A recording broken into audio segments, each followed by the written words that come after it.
The sternum has three parts: the manubrium, the body, and the xiphoid process.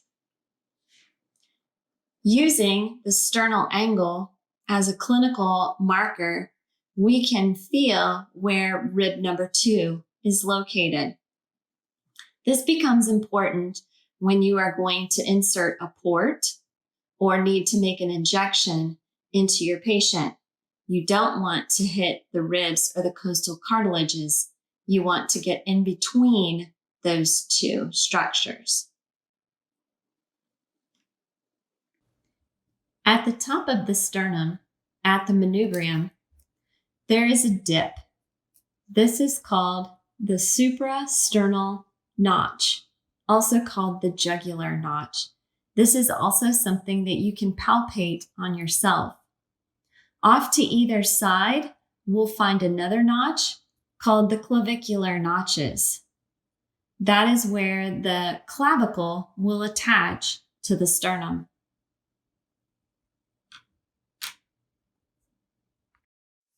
There are 12 ribs. These are going to make their connections with the thoracic region. Let's go through each of the parts of the rib. We're going to start up here at the head. This is the part that's going to connect to the vertebra. The head has inferior and superior articular facets, which are going to attach to the body of the vertebra.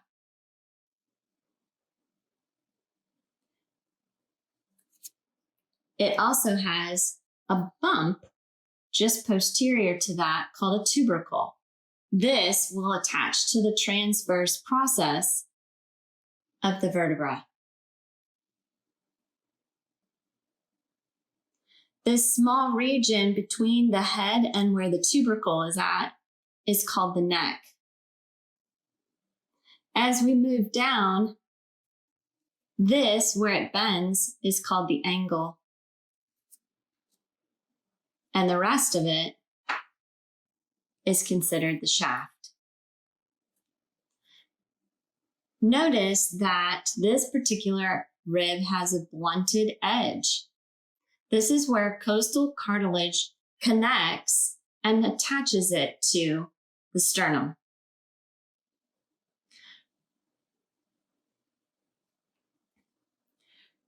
Ribs 1 through 7 have costal cartilages that independently attach to the sternum. Therefore, they're called true ribs. Ribs number 8 through 12 are called false ribs because they have costal cartilages that will connect more than one rib, so they're not independent, and then attach them to the sternum. Of those false ribs, there are 2, 11 and 12, that are called false floating ribs. They're much smaller, and their distal end is tapered and very lightly blunted. These ribs are generally embedded somewhat in the muscle tissue. So these do not swing all the way around to connect to the sternum. The other unique rib is rib number 1. It's small and C-shaped. This connects at the head right here to the vertebra. The angle and the shaft is flat. It is blunted, so it has a costal cartilage that independently attaches it to the sternum. And oftentimes, as we continue to age and into old age, rib number 1 fuses with the sternum.